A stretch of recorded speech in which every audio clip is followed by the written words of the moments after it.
and city stuff. We used to buy vacated stuff, and we wish.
Tuesday, February 1st, 2022. It's 3:02 p.m.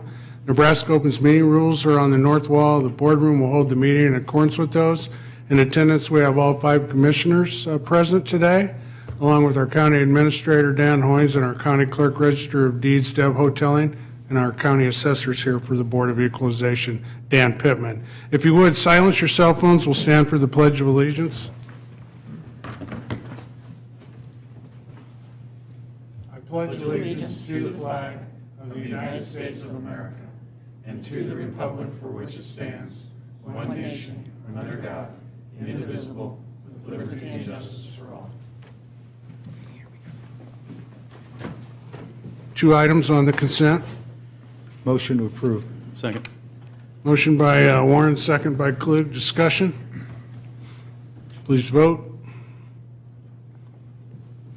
Ayes 5, nays none, motion carries. Okay, we've got about 24 tax corrections, 16919 through 16943.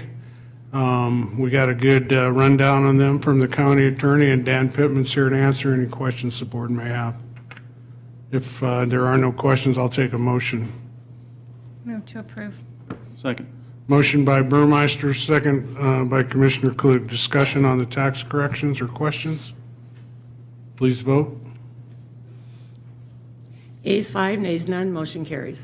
Okay, all agenda items having been addressed as published, the Board of Equalization is adjourned, and we'll reset right away for our Board of Commissioners meeting.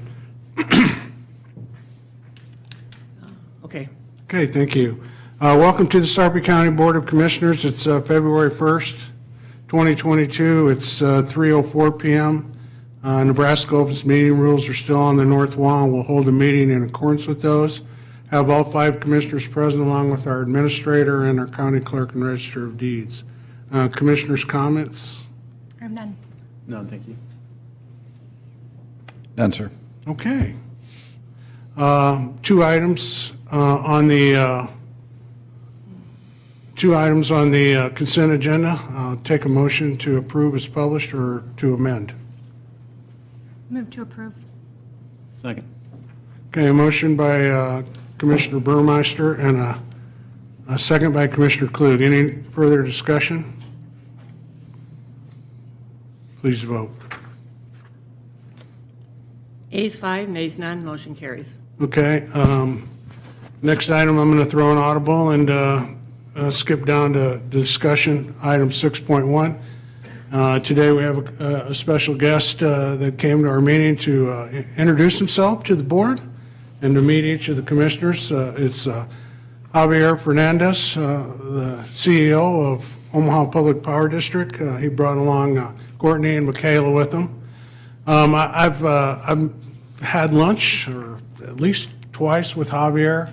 Javier, as you know, took over the reins of OPPD from Tim Burke last year, and he's settling into the job. I thought it was important that he come down here and address our board because OPPD is one of our most important partners in economic development. Javier is a very impressive gentleman. I think originally grew up in Mexico, got his undergraduate degree down in Mexico, and then he came up to the United States and attended Yale and got his graduate degree. He came to OPPD from Bonneville Power Administration, the U.S. Department of Energy, which was located in Portland, Oregon. And we've had many discussions about, beavers, ducks, and huskers. And Javier's taken quite a liking to the Reds, so that's a good sign. He's been the federal power marketing. He's been with the Federal Power Marketing Organization since 2012, and he most recently served as the executive vice president and chief financial officer. He also previously served as the senior vice president of fixed income capital markets for D.A. Davidson and Company, and vice president of public finance for Seattle Northwest Securities Corporation. Before joining BPA, Javier served for 3 years as a senior vice president at Davidson and 7 years with Seattle Northwest Securities, where he performed public finance banking and financial advisory services to municipal jurisdictions, primarily in Oregon. As I mentioned, he's well educated, and he also has a utility management certificate from Willamette University and a utility executive certificate from the University of Idaho. Probably just as important for any public leader is what they do for the community. He's very involved across many charitable and civic organizations, and he finds time also to serve as a board member of the Federal Reserve Bank of Kansas City, the Omaha branch, Bellevue University, and the Greater Omaha Chamber of Commerce and Habitat for Humanity boards here in Omaha. So without any further ado, I'd like to introduce the board to Javier Fernandez. Welcome, Javier. Thank you, Chairman Kelly. Thank you. I hope I don't disappoint. That was quite an introduction. I'm sure you won't. I appreciate the introduction. If you don't mind, I have a few written remarks. I want to make sure that I don't miss any of the things, very important things that I want to share with you today. I appreciate you all making time for me to introduce myself and talk a little bit about all the work that we're doing at OPPD and the partnership that I see with the county. For the record, my name is Javier Fernandez. That's spelled Javier Fernandez, and I'm the president and CEO of OPPD. Chairman Kelly already went through my background, so I don't have to repeat that. But I'm here today to provide an update on Power with Purpose, which is OPPD's strategic initiative to acquire up to 600 megawatts of utility-scale solar generation and up to 600 megawatts of backup natural gas generation. This project moves us towards OPPD's goal to be a net zero carbon production by 2050. Now, as you know, we already begun construction on a major piece of our Power with Purpose project, and that is 2 natural gas peaking units or balancing units, as I like to refer to them. These are Turtle Creek Station, which is at 168th Street and Fairview Road. You're very familiar with that here in Sarpy County. And the other one is our Standing Bear Lake Station in Douglas County at 120th Street and Military Road in Omaha.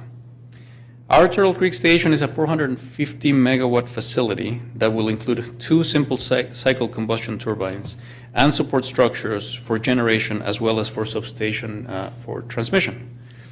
It will be used as a peaking station or balancing station, which means that it is estimated to be used less than 15% of the time.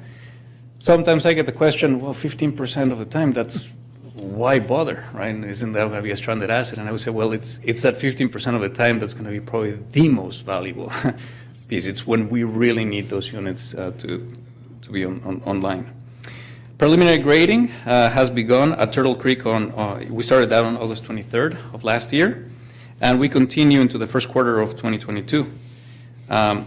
In September of last year, OPPD executed a contract with the Zachary Group as the engineer, procure, and construct EPC vendor for both Turtle Creek and Standing Bear Lake stations. The engineering and procurement phases are in progress, and we plan for the construction phase to start in April of 2022. In addition to the construction at Turtle Creek and Standing Bear Lake stations, totaling 600 megawatts, which is a very large number in our industry, we have also secured 81 megawatts of solar in the Utah area in the eastern Saunders County. That leaves us with a balance of up to 519 megawatts of solar that is still needed around the OPPD service territory to complete our Power with Purpose initiative. And this is a combination between utility-scale solar and the backup balancing generation that we're already building to really play off of each other and provide the around-the-clock energy and reliable power that our customer owners need. Ideally, we would like to have several smaller projects. So it's up to 519 megawatts of solar that it's needed, not all in one place. Ideally, we would like to have them located in diverse geographical locations throughout the service area. And in keeping with that goal, our most talented engineers and related groups are currently researching potential solar land options throughout the OPPD service territory that are close to our transmission, facilities, and that would also support the future growth of our demand, of our load, meeting geographical and topographical criteria, and would be viable options to recommend to myself, my executive team, and ultimately to our board. So we're still analyzing a lot of this information. This is a fairly lengthy process that also involves engaging outside expertise for their technical analysis of our recommendations. Now, in addition to the research, we must carefully consider and anticipate the cost of the generation interconnection. So all of this generation needs to be interconnected somehow. We're working with the Southwest Power Pool, or SPP, who is responsible for transmission planning in their geographical footprint. They cover 14 states, including Nebraska. The focus of SPP's transmission planning has been on developing solutions to meet the current reliability and economic needs of the system. As we look to the future and the transformation of the grid, there is a national challenge with significant multi-year backlogs. There's a lot of people around not only the SPP footprint, but the country, that are looking at building new generation. We're electrifying the economy. There's a need for more generation. And that means an increased request for interconnections. And SPP and other balancing authorities are trying to figure out how to study all of these and make sure that we have good plans going forward. This is a paradigm shift in the way we must plan the grid going forward. And it is challenging the Federal Energy Regulatory Commission, or FERC, in the policies they set decades ago. They are in the middle of modernizing those policies to acknowledge the new needs of the country. OPPD, SPP, and others around the country must work together to solve this challenge.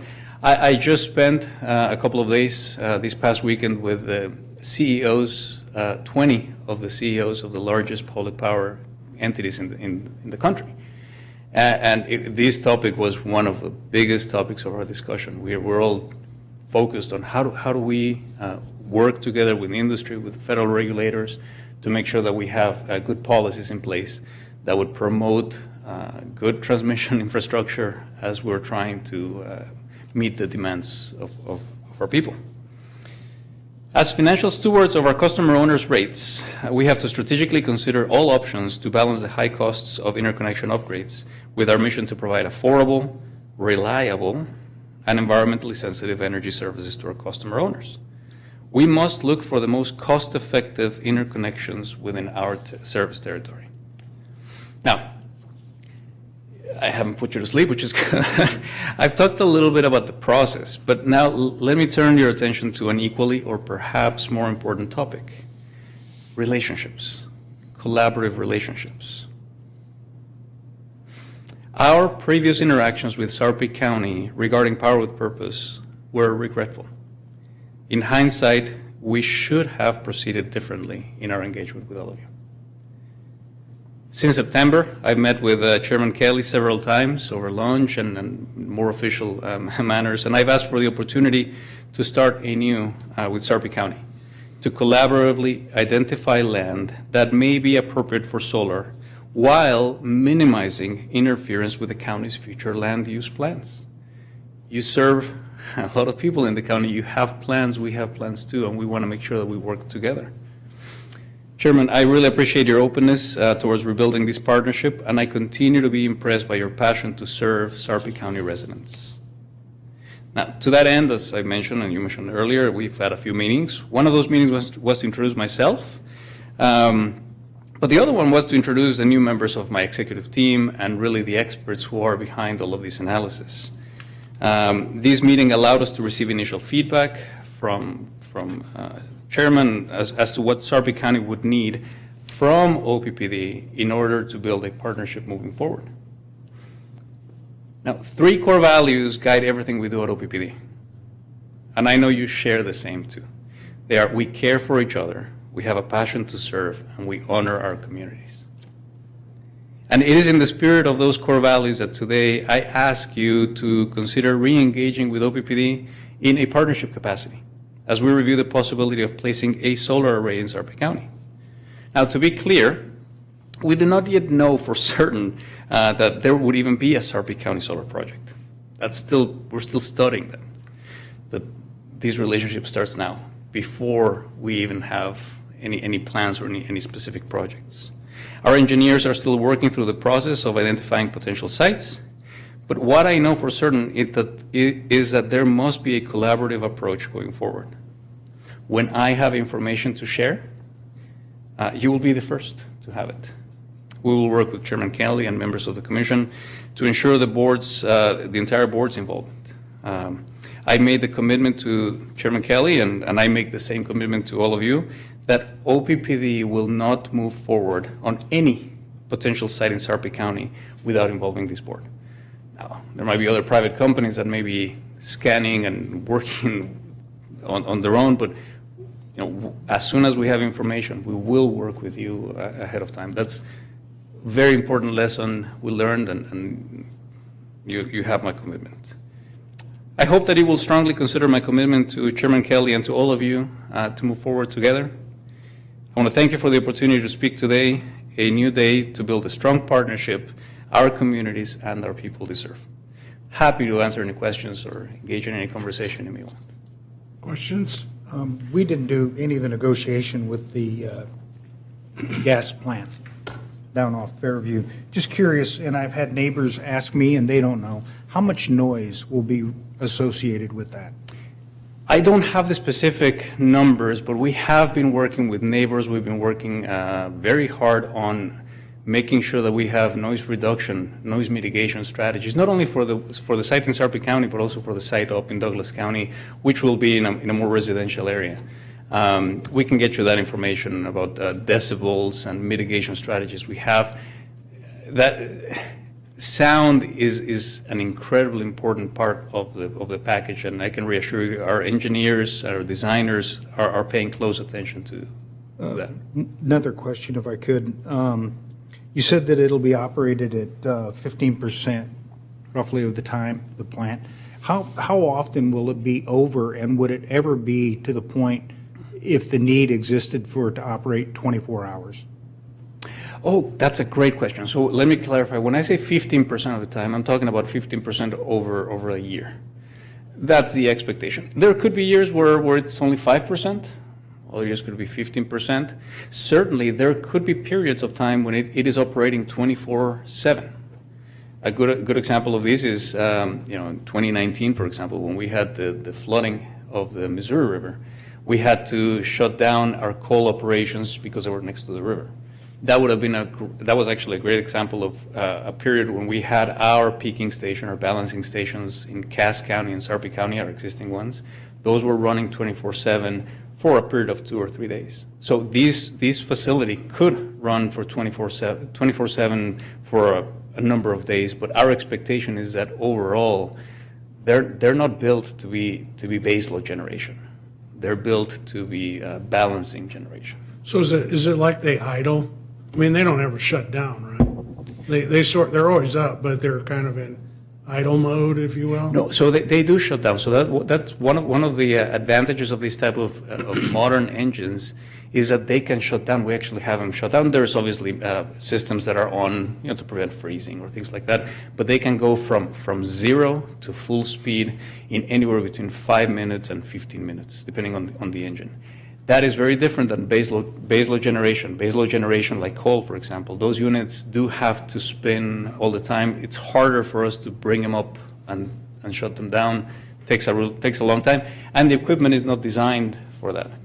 These two, the engines that we have ordered for both new sites do have that capacity, and that's how we're planning on operating them. The kind of a split question here, but final question that I would have is when you start looking at your solar sites, will they be spread around the county, or will they be spread, again, across the OPPD service area? Ideally, we want them spread across the OPPD service territory. We would consider also other sites in Nebraska outside of our service territory, but that's not ideal. The ideal is for all of our solar sites to be within our service territory. Certainly not all concentrated in one geographic area for diversity purposes. You have clouds and storms. You don't want all of your eggs in one basket, so to speak. But in terms of, now I'm going to go down to a very specific if you zoom into the map, it doesn't have to be all contiguous. So a solar array could have a few lots or a few acres on one side, and they could be connected. There's another piece.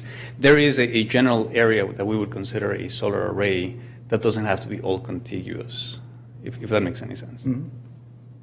Yeah, because originally, when OPPD was looking at this, one of their options were this would all be located at western Nebraska somewhere, and that it would tie into the grid system. It doesn't matter, from what I understand, where it's located, other than you can pick up some benefit by having it close to the generator Well, or the heavy use area.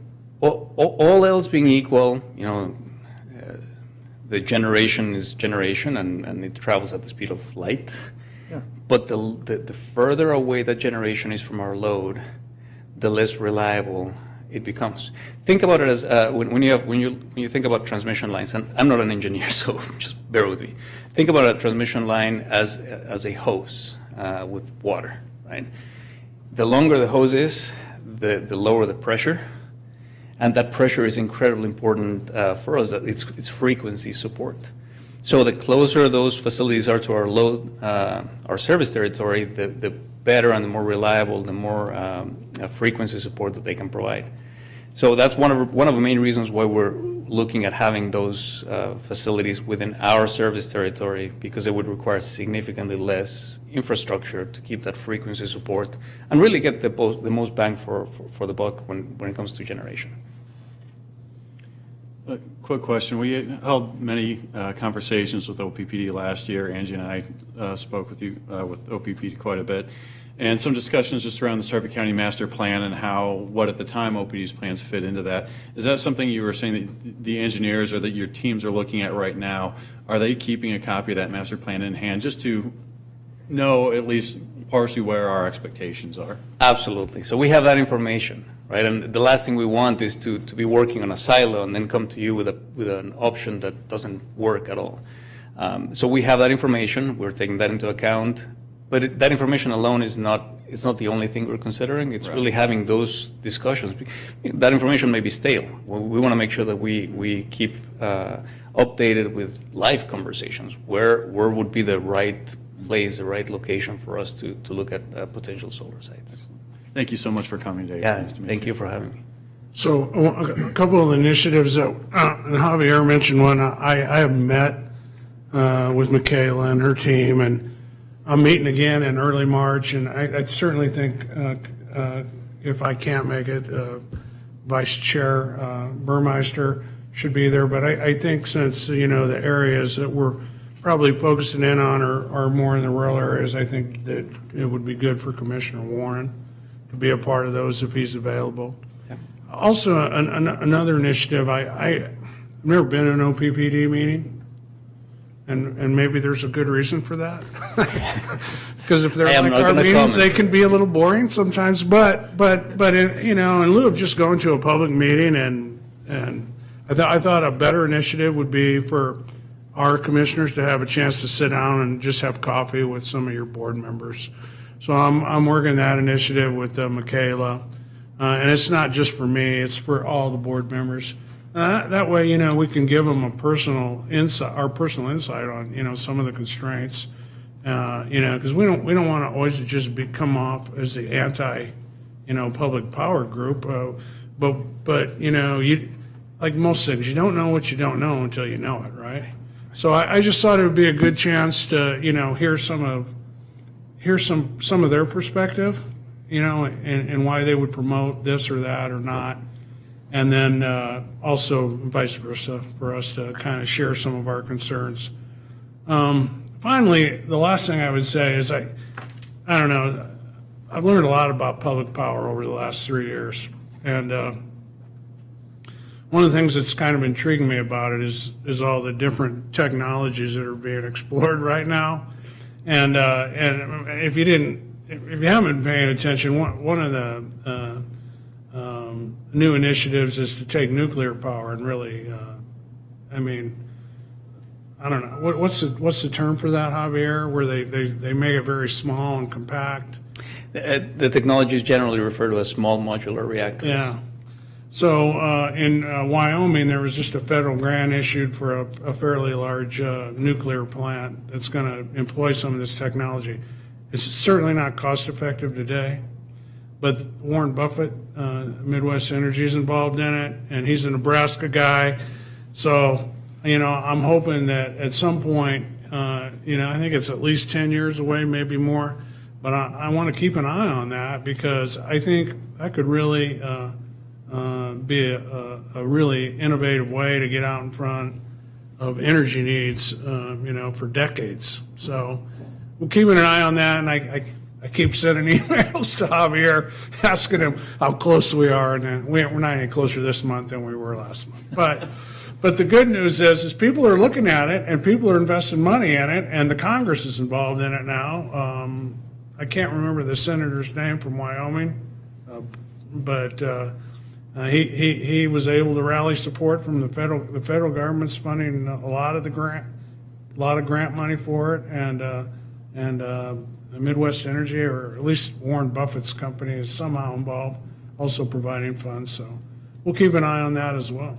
If I may just address Sure. this piece, I am personally very excited about that technology.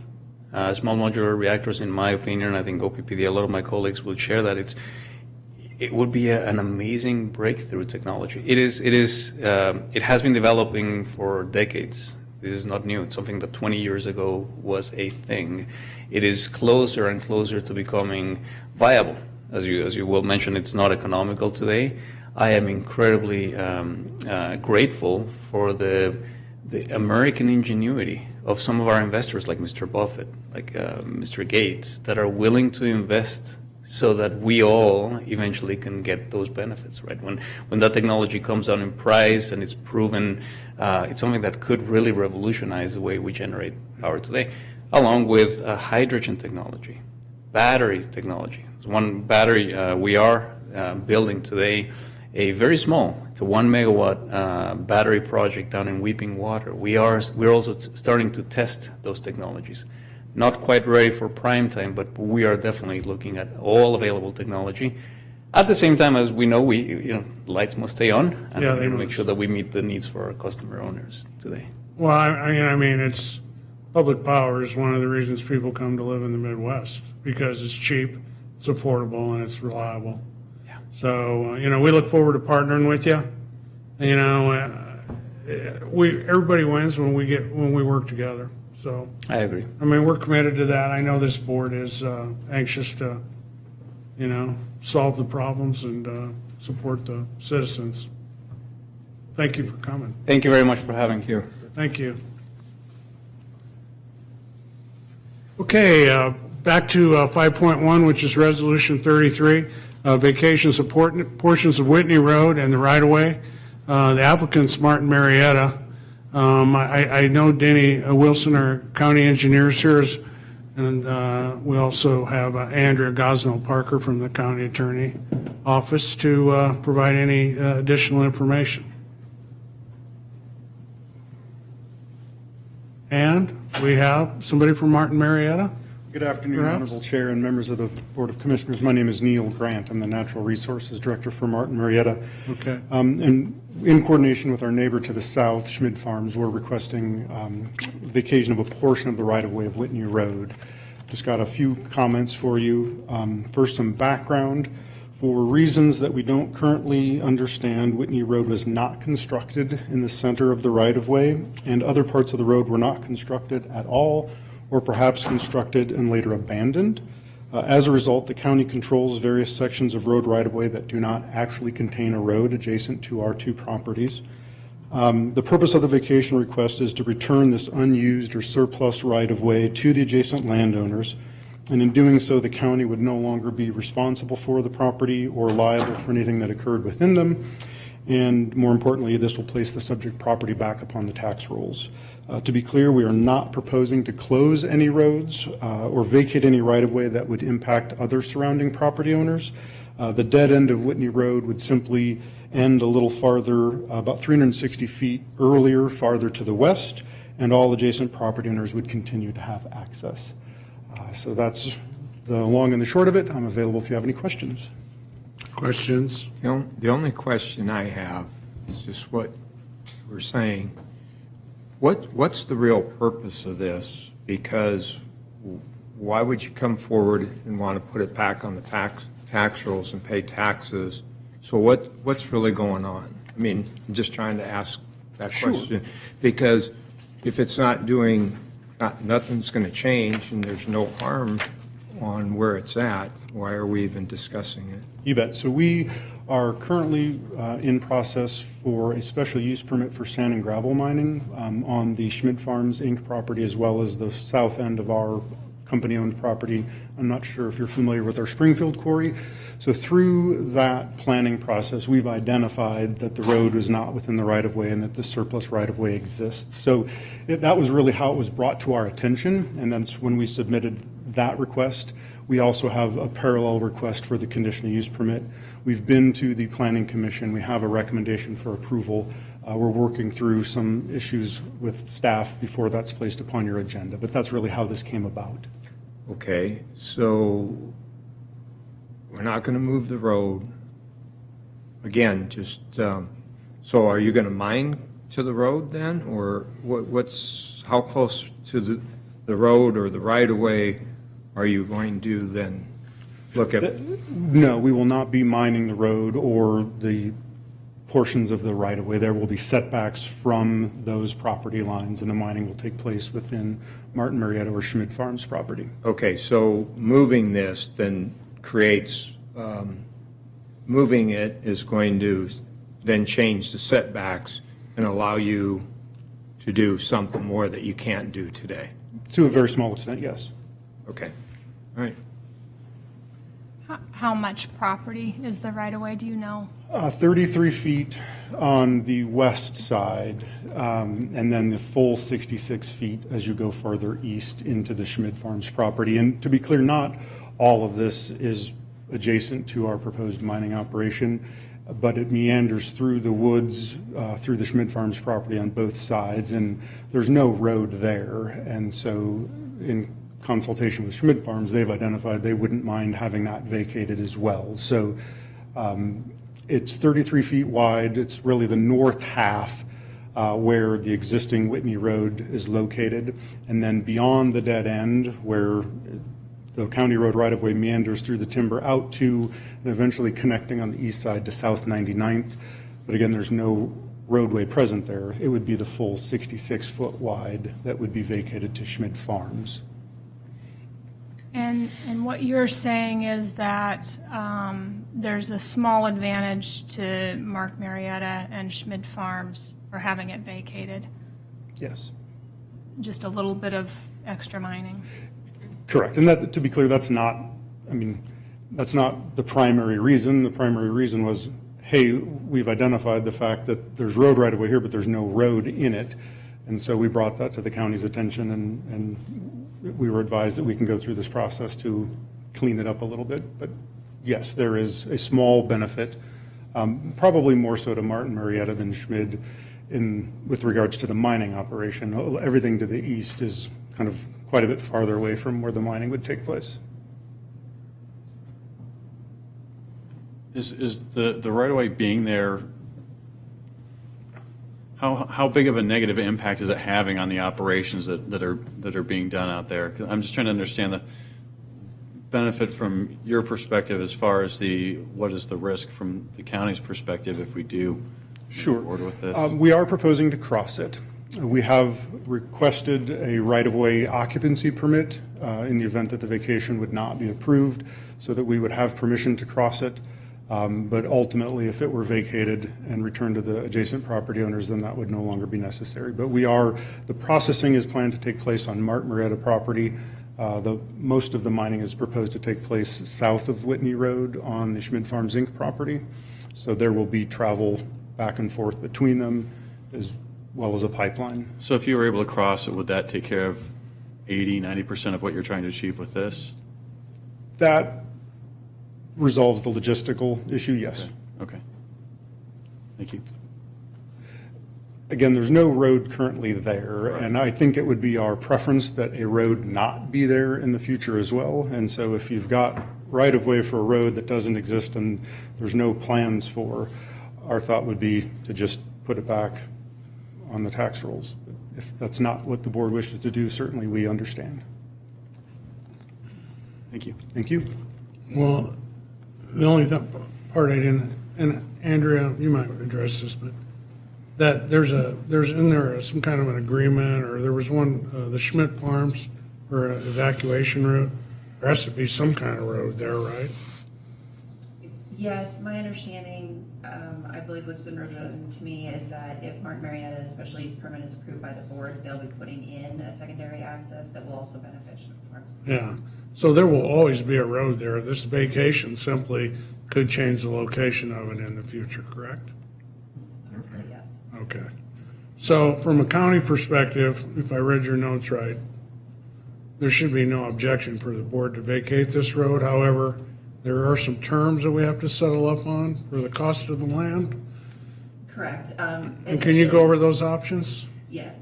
Essentially, all, legally speaking, all statutory requirements have been met for the vacation. Should the board choose to approve it, you'll have to determine the amount of consideration. Your options are at no consideration if we can't tie an original cost to it. There was identified that in 1901, when the road was put in, $250 were paid in damages. You could ask for reimbursement of that, or you could do it at the present value of the land. Do we have any idea what the present value of the land is? I do not.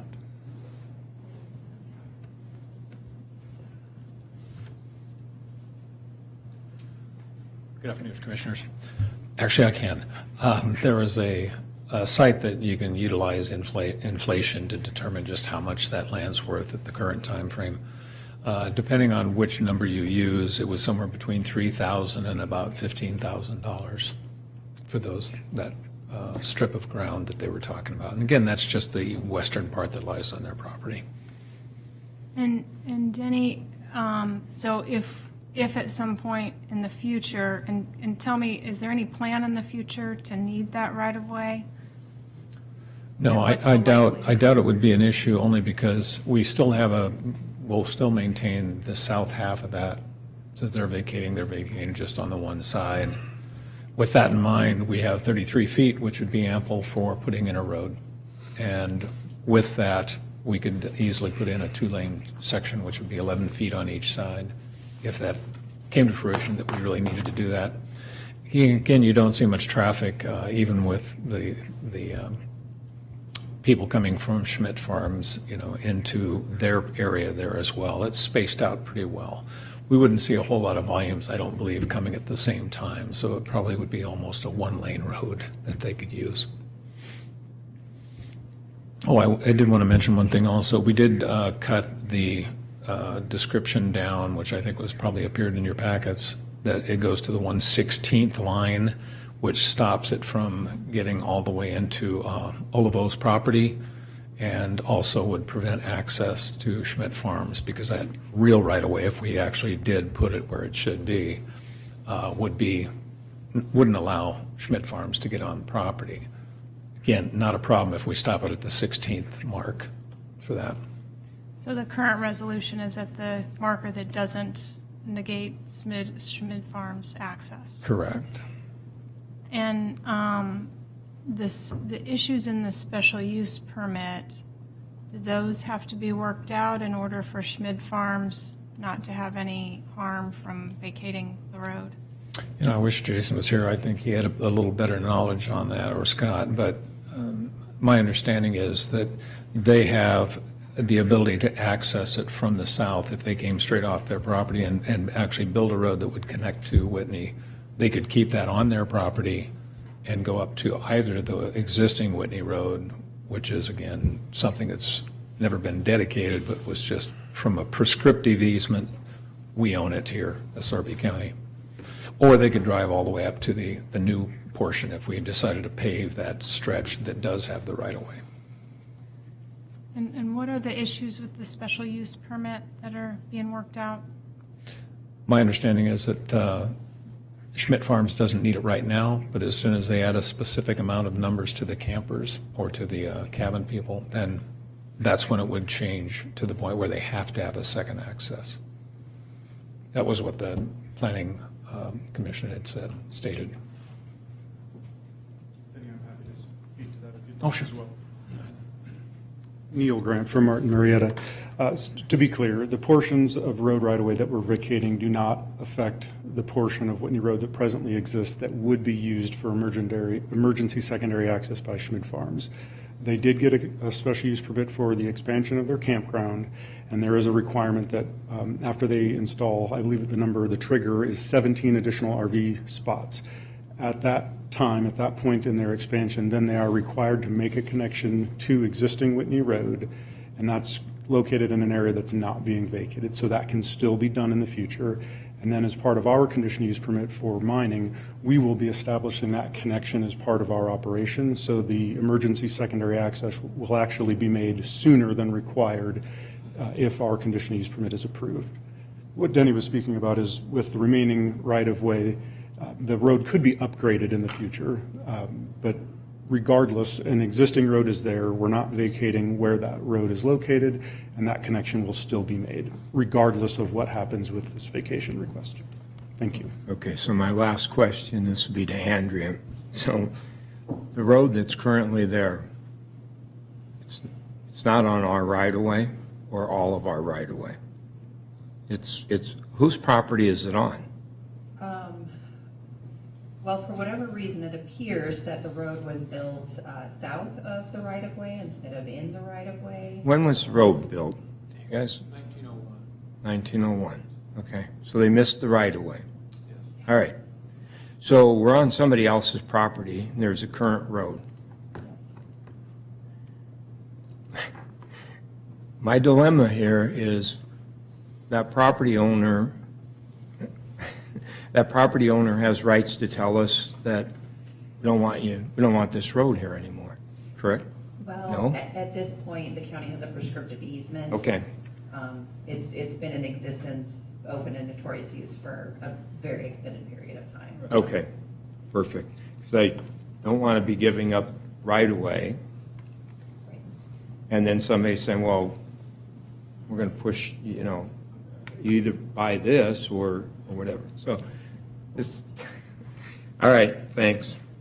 So, just one last question on the land value. Have we ever gotten money for vacating roads in the past? I don't remember Generally, that. no. Yeah, Only that's what I if we thought. have recently purchased the easement and then we decide we're releasing it, we want Yeah. to be reimbursed for the cost. But in this case, we don't show that there's an actual transaction where we made a purchase of it. So, Okay, so you would recommend we just let it go? yes. Okay.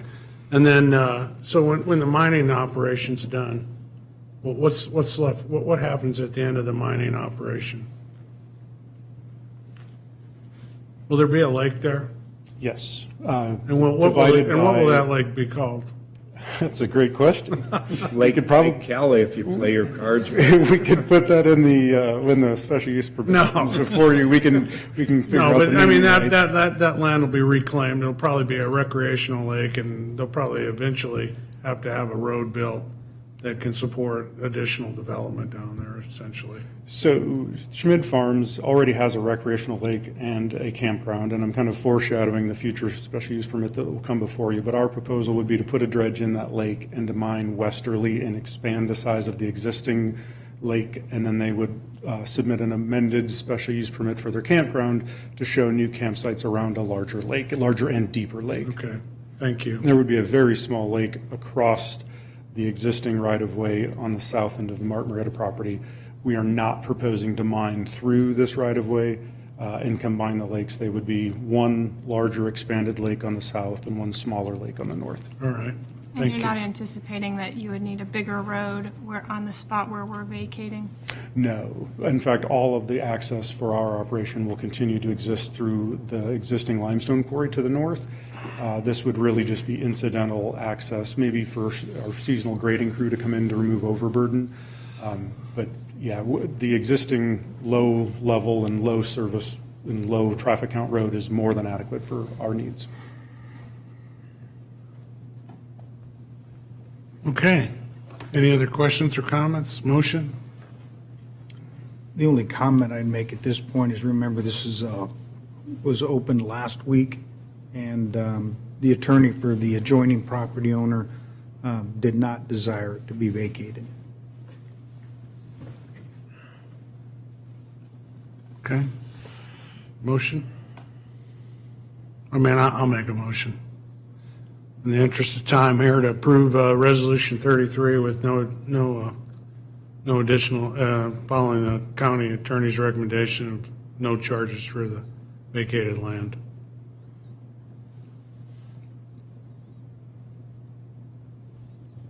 Is there a second?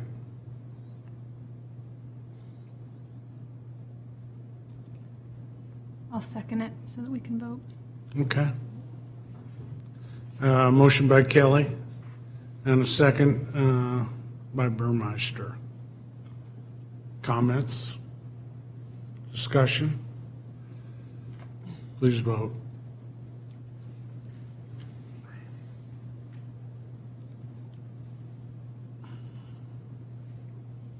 Okay.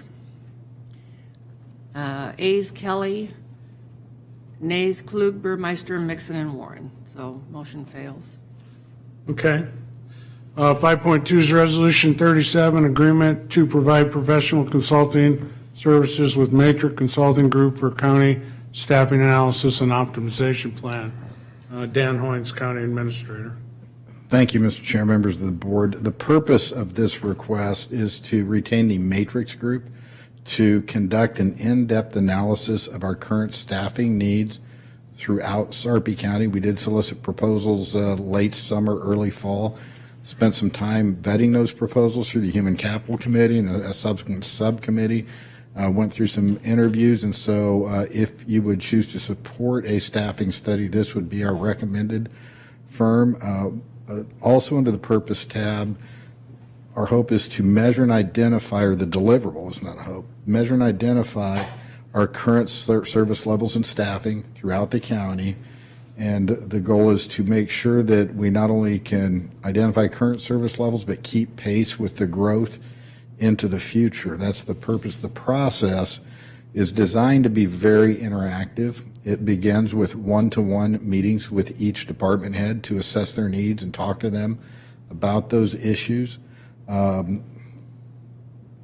We will have benchmarks then against similarly situated counties, what their staffing levels are.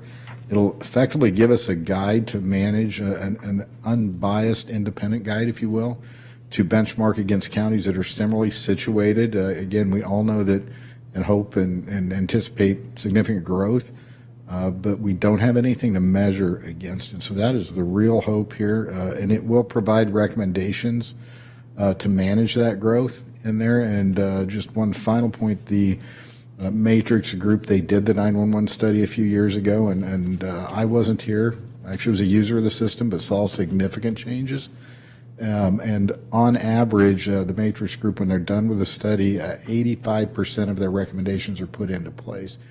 I'm asking, as we mentioned in previous discussions, Stu Delacastro, Director of Administrative Services, to work directly with them and Mary and all of the departments so that we can get this in the next 4 to 5 months completed, so that you have that during the annual budget process. With that, I'll answer any questions. Stu is here, and so is Mary, so I would request your approval. Questions for Dan? Motion? Motion to approve. Second. Motion by Klug, second by Burmeister. Discussion? Please vote. Ayes 5, nays none, motion carries. Okay. All agenda items having been addressed as published, the Board of Commissioners is adjourned.